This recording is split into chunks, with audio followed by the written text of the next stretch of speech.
नमस्कार। कभी सोचा है कि एक विशाल सदियों पुराने बरगद के पेड़ और एक चीते में जो अपनी पूरी रफ्तार से दौड़ रहा है, आखिर क्या चीज कॉमन हो सकती है? जवाब छिपा है उनकी बनावट की सबसे बुनियादी ईंट में, यानी ऊतकों या टिश्यूज में। तो चलिए आज जीवन के इसी माइक्रोस्कोपिक आर्किटेक्चर के रहस्यों से पर्दा उठाते हैं। अब देखिए, बाहर से तो ये दोनों बिल्कुल अलग दुनिया के लगते हैं, है ना? लेकिन अगर हम माइक्रोस्कोप के नीचे झांक कर देखें तो पता चलता है कि दोनों ही अनगिनत ऊतकों से बने हैं। ये कोशिकाओं के वो ऑर्गेनाइज्ड ग्रुप्स हैं जो एक टीम की तरह मिलकर काम करते हैं। सच कहें तो यही वो धागा है जो धरती के हर कॉम्प्लेक्स जीव को एक दूसरे से जोड़ता है। तो ये ऊतक आखिर है क्या? इसे समझने के लिए एक बहुत बड़े हलचल भरे शहर की कल्पना कीजिए। अगर कोशिकाएं यानी सेल्स उस शहर की ईंटें हैं, तो ऊतक वो इमारतें, सड़कें और कम्युनिकेशन सिस्टम्स हैं जो उस शहर को जिंदा रखते हैं और चलाते हैं। हर ऊतक का एक खास काम होता है, और जब ये सब मिलकर काम करते हैं तभी जीवन मुमकिन हो पाता है। ये है हमारे आज के सफर का रोड मैप। हम ऊतकों की बिल्कुल बेसिक बातों से शुरू करेंगे, फिर पौधों और जानवरों की अपनी अपनी अनोखी दुनिया में गोता लगाएंगे और आखिर में समझेंगे कि ये सारे छोटे छोटे हिस्से मिलकर जीवन की इतनी शानदार मशीनरी कैसे बनाते हैं। तो चलिए शुरुआत करते हैं हमारे ग्रह के उन शांत आर्किटेक्ट से, यानी पौधों से।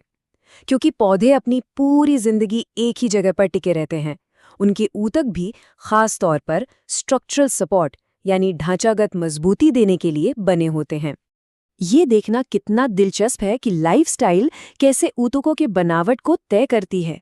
देखिए, पौधों का विकास कुछ खास हिस्सों जैसे तने और जड़ की नोक पर ही होता है, जबकि जानवरों में ग्रोथ पूरे शरीर में एक साथ होती है। पौधों को सीधा खड़ा रहने के लिए मृत कोशिकाओं की सख्ती चाहिए, वहीं जानवरों को चलने फिरने के लिए जीवित और लचीली कोशिकाओं की जरूरत पड़ती है।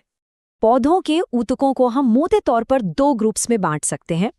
एक है विभ्योतकी ऊतक, जो पौधे के कंस्ट्रक्शन साइट्स की तरह हैं। यहाँ लगातार नई कोशिकाएं बन रही हैं, ग्रोथ हो रही है। और दूसरे हैं स्थायी ऊतक। ये उस शहर की तैयार इमारतें हैं, मतलब वो कोशिकाएं जो अब मैच्योर हो चुकी हैं और अपना खास काम कर रही हैं। ये जो ग्रोथ जोन्स हैं ना, ये बहुत ही स्ट्रेटेजिक जगहों पर होते हैं। शीर्षस्थ विभ्योतक पौधे को ऊपर रोशनी की तरफ और नीचे पानी की तरफ यानी उसकी लंबाई बढ़ाता है। पार्श्व विभ्योतक तने को मोटा करके उसे मजबूती देता है, ठीक वैसे ही जैसे किसी इमारत में मजबूत खंभे लगाए जाते हैं। और अंतर्वेशी विभ्योतक पत्तियों जैसी जरूरी जगहों पर ग्रोथ में मदद करता है। तो जब एक कोशिका का विभाजन रुक जाता है तब क्या होता है? आसान भाषा में कहें तो उसे एक पक्की नौकरी मिल जाती है। इस प्रोसेस को विभेदीकरण कहते हैं।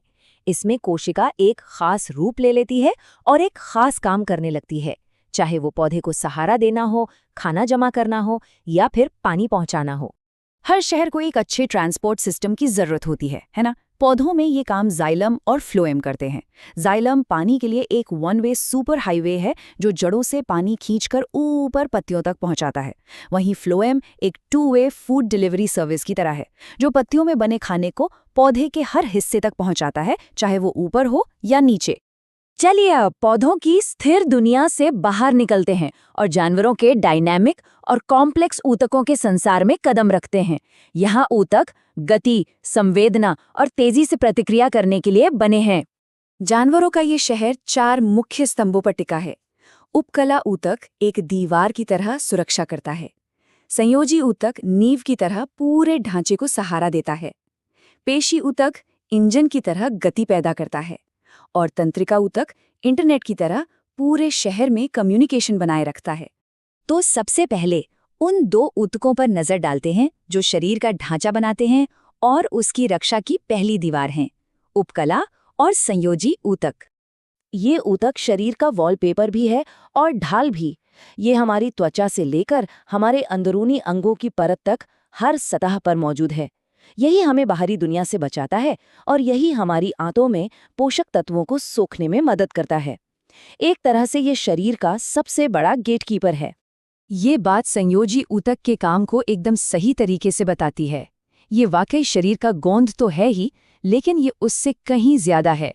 ये शरीर का ढांचा भी है, अंगों के बीच की कुशनिंग भी है और यहाँ तक कि शरीर के ट्रांसपोर्ट सिस्टम का भी हिस्सा है। इस ऊतक की अडेप्टेबिलिटी तो बस कमाल की है। सोचिए, एक तरफ हड्डी जैसी कठोर संरचना है तो दूसरी तरफ खून जैसा तरल पदार्थ, और ये सभी संयोजी ऊतक के ही अलग अलग रूप है।